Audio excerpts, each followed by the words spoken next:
நாம மத்தவங்களை பார்த்து போட்டியோ பொறாமையோ பட தேவையில்லை. நம்மளுடைய வேலையை நம்ம கரெக்டா செஞ்சாலே நமக்கான இடம் நமக்காக எப்பவுமே வெயிட் பண்ணும். இப்போது இருக்கும் ஹீரோக்கள் தங்களுக்கு மட்டும் மாசான காட்சிகள் வேண்டும், மற்றவங்களை படத்துல கொஞ்சம் குறைத்தே காட்ட வேண்டும் அப்படின்னு சொல்லுவாங்க. ஆனா மற்றவங்களுக்கும் அதே அளவு காட்சியை கொடுக்க வேண்டும். மற்ற நடிகர்களுடன் நடிக்கும் போது எந்த ஒரு தயக்கமும் காட்டியதில்லை.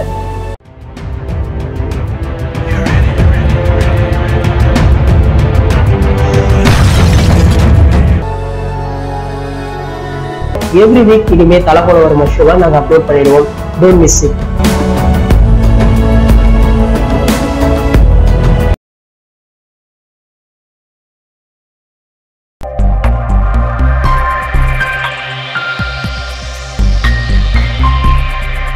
நம்ம அஜித் சார் நடிப்புல விஸ்வாசம் படம் சமீபத்துல திரைக்கு வந்து மகா ஹிட் ஆனது. இந்த படம் ரசிகர்களுடைய மத்தியில மிகவும் வரவேற்பு பெற்றது அப்படின்னு சொல்லலாம். அதை தொடர்ந்து விஸ்வாசம் இன்று வர தமிழகத்துல பல திரையரங்குகள்ல வெற்றிகரமாகவும் போயிட்டு இருக்கான். இந்த படம் இதுவரைக்கும் வந்த பெரிய நடிகர்களுடைய படங்கள்ல அதிக வசூல் செய்த படமாகவும் இருக்கு. சுமார் 20 கோடிகளுக்கு மேல இந்த படம் லாபம் கொடுத்துள்ளதாகவும் சொல்றாங்க. இதை தொடர்ந்து தற்போது அஜித் சாருக்கு இணையான முன்னணி நடிகர்களான ரஜினி, விஜய் இவங்களுடைய படங்கள் கூட இந்த அளவிற்கு லாபத்தை கொடுக்கலையாம். மேலும் இந்த படம் அஜித் சாருடைய முந்தைய படமான விவேகத்தை விட உலக அளவுல பல மடங்கு அதிக வசூலை கொடுத்திருக்கான். இந்த படத்துடைய 50வது நாள படக்குழுவினர் ரசிகர்களுடன் சிறப்பாக கொண்டாடினாங்க.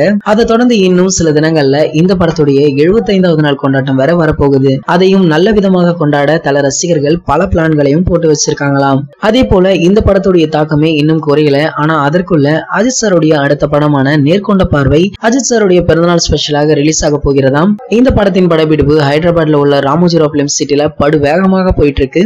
இந்த படத்துல அஜித் சாருடன் வித்யா பாலன், சாரதா ஸ்ரீநாத் உள்ளிட்ட பல பேரும் நடிக்கிறாங்க. மேலும் இந்த படத்தை நம்ம போனி கபூர் தான் தயாரிக்கிறாரு, வினோத் தான் டைரக்ஷன் பண்றாரு. இது நமக்கு முன்னாடியே தெரிஞ்ச விஷயம் தான். அதை தவிர்த்து படத்துல ஏகப்பட்ட சுவாரஸ்யமான விஷயங்கள் இருக்காம். அது என்ன அப்படின்னா, அஜித் சார் இந்த படத்துல வக்கீலாக நடிக்கிறாரு. அதனால ஒரு கோர்ட் சீன் வருமாம். 10 நிமிட காட்சியை அஜித் சார் சிங்கிள் டேக்ல முடிச்சிருக்காரு அப்படின்னு சொன்னாங்க. இதை பார்த்து படக்குழுவினர் பலரும் அதிர்ச்சியானாங்களாம். அதை தொடர்ந்து கிளைமேக்ஸ்ல ஒரு பயங்கர சண்டை காட்சி இருக்காம். இதுலயும் அஜித் சார் டூப்பே போடாம தானே முன்வந்து நடித்து மிகப்பெரிய ரிஸ்க் எடுத்திருக்காராம். ஏற்கனவே தல ரசிகர்களுக்கு இந்த படத்தின் மீது எதிர்பார்ப்பு ஏகப்பட்டது இருந்தது. இதுல இந்த தகவல் வேற வெளியாகி அதை மேலும் மேலும் அதிகரிச்சுட்டு வருது அப்படின்னு சொல்லலாம். மேலும் கடைசியாக வந்த விஸ்வாசம் படத்திற்கே தல அஜித் சாருடைய மார்க்கெட் வேற லெவலுக்கு சென்றது.